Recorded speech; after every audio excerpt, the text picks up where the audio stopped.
Hello বন্ধুরা, কবিতা journey থেকে আপনাদের স্বাগত। আশা করি আপনারা সবাই ভালো আছেন।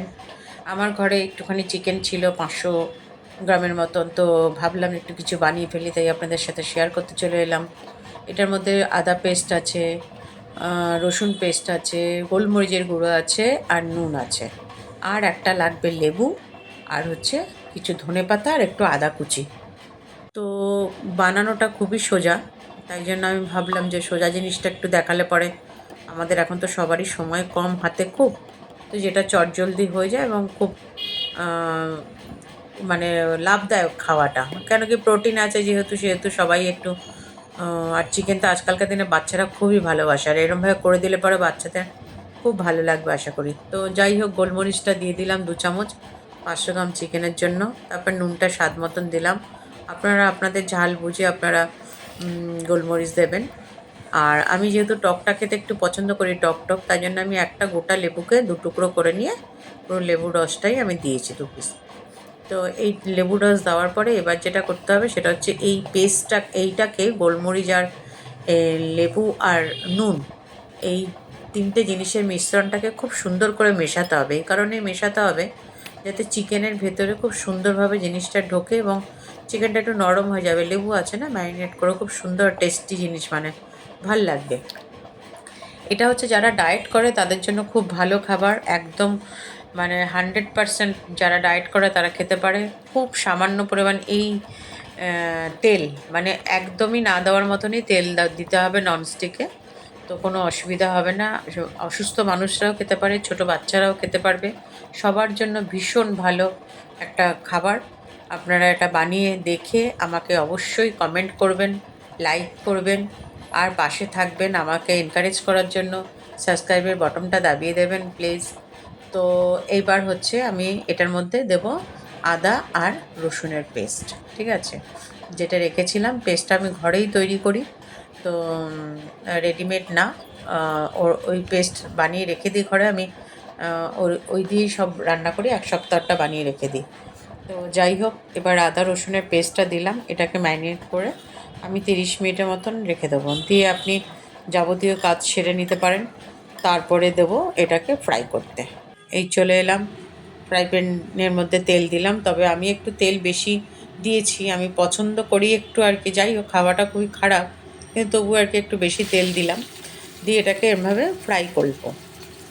প্রত্যেকটা মানে পিসগুলোকে একদম স্প্রেড করে ভালো করে দিতে হবে। প্রত্যেকটা পিস সুন্দর করে ভাজতে হবে, ঠিক আছে, মানে অল্প আছে সুন্দর করে তেলটাকে ভালো করে একটু গরম হয়ে যাবে, তারপরে দিয়ে খুব ভালো করে ভাজতে হবে। ভাজাটা এরকম হবে যে একটা পিঠ ভাজা হয়ে গেলে পরে তারপর আমি উল্টে আবার অপোজিট পিঠটাকেও ফ্রাই করব। 2টো পিঠ ভালো করে ভাজা না হলে ভেতরটা কাঁচা কাঁচা থাকবে, সেটা একটু খেয়াল রাখতে আপনাদের। তো আমি এটা ফ্রাই করেছি, অবশ্যই আমি দেখাবো যে কীভাবে পিছন পিঠটা কীরকমভাবে ফ্রাই হচ্ছে। এই যে একটু লাল লাল লাল লাল মতন হয়ে যাচ্ছে, তার মানে ওই দিকের পিঠটা ফ্রাই হয়ে গেছে।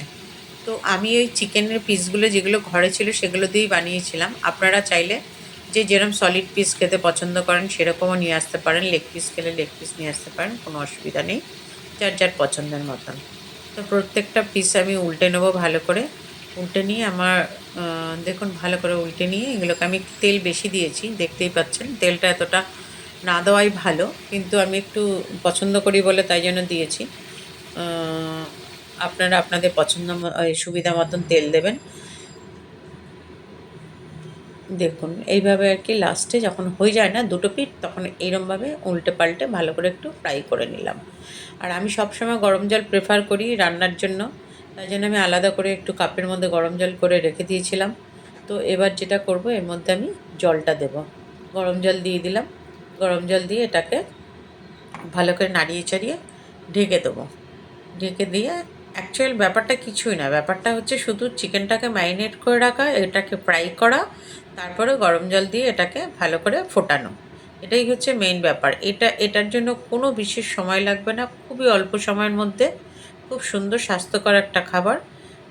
এটা মানে মুখরোচক খাবার হিসাবেও খাওয়া যায় আর কি, এরকম। তো একদম শুকনো শুকনো জিনিসটা হবে, জল দিয়ে ফোটাবো, ঢাকা দিয়ে দেবো, দিয়ে আবার পরে ঢাকাটা তুলে আবার একটু উল্টে দিয়ে আবার ঢেকে দেবো। ঠিক আছে, দুবার এরম করার পরে তারপর যেটা রেজাল্ট আসবে এই জিনিসটা, ঠিক আছে। তো এইরকম হয়ে যাবে, যখন এরকম জল টেনে গিয়ে ফ্রাইড হয়ে যাবে, তখন আমি দেবো এই ধনেপাতা কোচানো আছে, ধনেপাতা, আর হচ্ছে একটু আদা কুচি রেখেছি, এই আদা কুচি। এটা দিলে পরে কি মুখের মধ্যে যখন একটু আদা কুচিটা পড়বে, একটু আদা কুচিটা নরমও হয়ে যাবে গরমে, তো দিয়ে তখন খুব টেস্টি লাগবে জিনিসটা মুখের মধ্যে পড়লে পরে। তো আশা করি আপনাদের ভালো লেগেছে। যদি এটা আপনাদের বানিয়ে ভালো লেগে থাকে, বানিয়ে চেষ্টা করে দেখবেন, খুব কম সময়ের মধ্যে হয়ে যাবে। বাচ্চারাও খুব ভালো খাবে, অসুস্থ মানুষদেরকেও খাওয়াতে পারেন তেল কম দিয়ে, অবশ্যই তেল কম দিয়ে, আমার মতন এত তেল দিয়ে না। তাহলে আমাকে অবশ্যই এটা কমেন্ট করে জানাবেন আপনাদের কীরম লাগলো। আশা করি ভালো লাগবে। পাশে থাকবেন, ভালো থাকবেন, সুস্থ থাকবেন।